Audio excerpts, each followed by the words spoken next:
Bismillahirrahmanirrahim. Assalamualaikum warahmatullahi wabarakatuh. Waalaikumsalam warahmatullahi wabarakatuh. Alhamdulillahi nahmaduhu wa nasta'inuhu wa nastaghfiruh wa na'udzubillahi min shururi anfusina wa min sayyiati a'malina.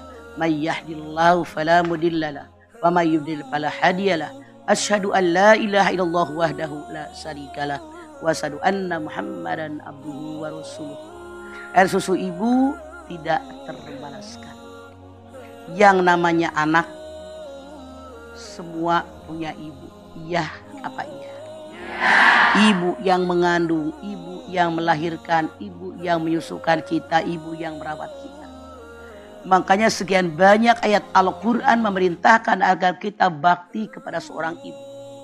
Anda lihat dalam surat Luqman 14. Wa wassaynal insana biwalidayhi hamalatuhu ummuhu wahnan ala wahnin. Wa fisaluhu fi amaini aniskurli wali walidayka ilayal masir.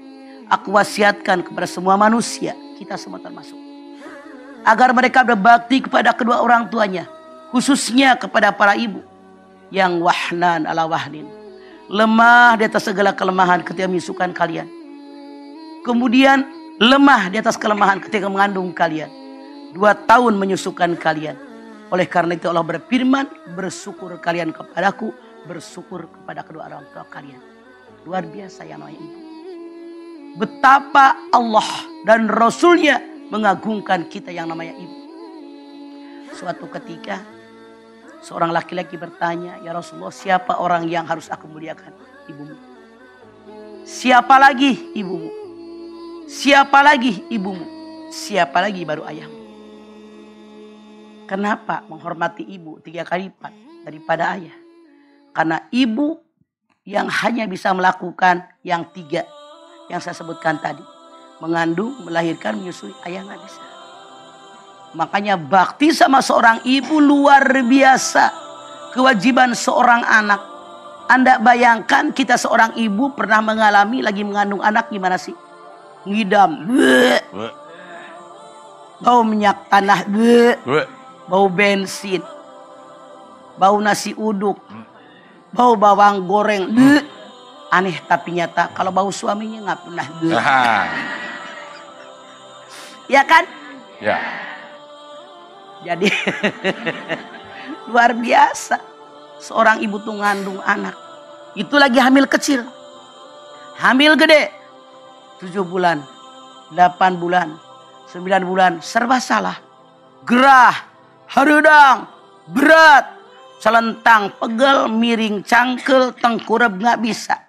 Iya apa iya? Ya. Penderitaan seorang ibu luar biasa. Itu baru hamilnya. Wahnan ala wahnin. Melahirkan setengah mati. Ada yang mati beneran. Bener nggak? Benar. Masya Allah. Dia rela mengorbankan nyawanya demi lahirnya seorang anak yang dia cintai, yang diharapkan. Belum selesai cerita ibu. Menyusukan kalian selama 2 tahun. Air susu ibu demi menyambung kehidupan anaknya. Betapa banyak gizi yang dibutuhkan oleh anak, semua ada dalam ASI seorang ibu. Makanya yang namanya anak disusukan oleh seorang ibu kan didekap sama kita. Jantung anak nempel dengan jantung ibu. Di situ kedekatan seorang anak semakin terjalin dengan seorang ibunya. Makanya kalau anaknya kenapa-napa langsung ke sini nyambung. Ada benang merah yang melekat dalam dada ibu.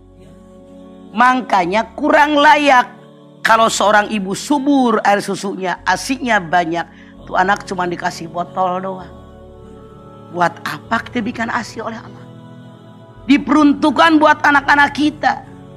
Para alim mengatakan anak yang minum dari ASI seorang ibu lebih cerdas dibandingkan anak yang minum air botol susu sapi. Nah beda, didekapnya juga beda. Tali batin anak yang disusukan oleh ibu dengan ASI-nya itu lebih dekat daripada tali batin anak yang dibesarkan dengan susu di botol. Kan beda. Kalau anak disusukan di botol kan nggak didekap di sini ya bu. Digituin botol diasongin. Kita sudah bisa merasakan kedekatannya pun akan berbeda. Makanya luar biasa ibu rela. Bahkan maaf, kalau belum lama ibu itu melahirkan atau bayi yang ini anak yang pertama. Kadang-kadang puting susu ibunya sampai retak, sampai pada belah, sampai berdarah, sampai pecah, sakit luar biasa, bengkak. Ini pengorbanan seorang ibu, kita merasakan. Betapa penderitaan ibu, betapa sakitnya. Kesentuh aja sakit. Apalagi dihisap, keluar darah. Tapi kita rela melakukannya. Saking cintanya kepada anak-anak kita. Makanya bakti kepada orang ibu itu 3 kali lipat daripada kepada seorang ayah. Luar biasa perjuangan ibu. Yang namanya kita ibu rela mengorbankan segala-galanya demi anak. Betul apa betul? Rela nggak pakai baju keren, yang penting anak gue keren. Rela nggak pakai perhiasan, yang penting anak gue sarjana. Makanya begitu anak sarjana, maaf dalam tanda kutip, kadang-kadang anak lupa kepada ibunya. Jadi orang kaya, dia jadi seorang pejabat, dia hidup di rumah yang mewah dengan istri yang cantik, dengan anak-anak yang lucu. Lupa kepada orang tuanya yang telah membesarkan dia. Padahal tanpa orang tua kalian bukan siapa-siapa.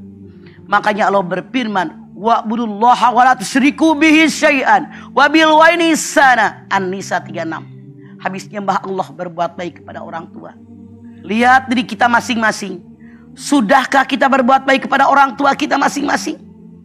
Di mana merupakan kewajiban seorang anak kepada orang tuanya. Kalian sebagai anak-anak harus berpikir, tanpa orang tua saya tidak akan seperti sekarang. Doa mereka menyertai kita. Kalau kita sakit, mereka berdoa, ya Allah, biar panjang umur, biar sehat walafiat. Kalau anak sakit agak parah, kenapa nggak saya aja ya Allah yang sakit? Saya sangat sayang dengan anak saya. Begitulah yang keluar dari mulut kita sebagai orang tua. Aneh tapi nyata, tidak sedikit ketika orang tua terkapar sakit.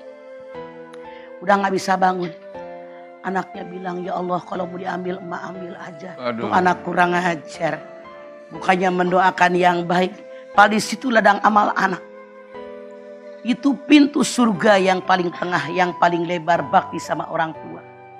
Makanya kita sebagai anak dalam rangka hari ibu ini sekarang koreksi diri kita masing-masing. Sudah cukupkah saya berbakti kepada orang tua saya termasuk kepada ibu saya? Sudahkah memadai perlakuan baik saya? Kadang-kadang jalan-jalan ke luar negeri bisa. Nengokin emak yang cukan ongkosnya berapa gak bisa nengokin. Suami anak diurusin, dimanja-manja. Ibu yang menyebabkan kita seperti ini dicuekin. Bagaimana perasaan Anda? Kalau itu yang terjadi dengan diri Anda.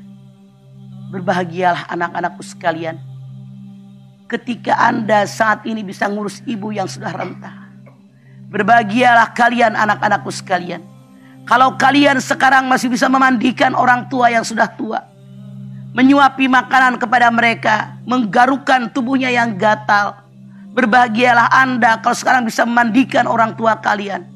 Berbahagialah Anda kalau sekarang Anda bisa mengelus, mendekap, cium tangannya. Itu pintu surga buat kita semua. Saya mengajak kepada Anda. Dalam rangka hari ibu saat ini. Siapapun yang pernah mengabaikan orang tua khususnya ibu. Yuk sekarang dekap mereka. Rangkul mereka. Dekati mereka. Tanpa mereka kita bukan siapa-siapa. Doakan kepada Allah. Mudah-mudahan diberikan umur yang panjang dalam taat kepada Allah. Diberikan rezeki yang banyak. Diberikan kesehatan. Masya Allah. Biar kita dapat keberkahan dari Allah. Melalui bakti sama orang tua. Karena yang namanya bakti sama orang tua. Nomor 2 setelah kita ibadah kepada Allah. Saya mengajak jangan lupakan mereka. Tanpa mereka kita bukan siapa-siapa.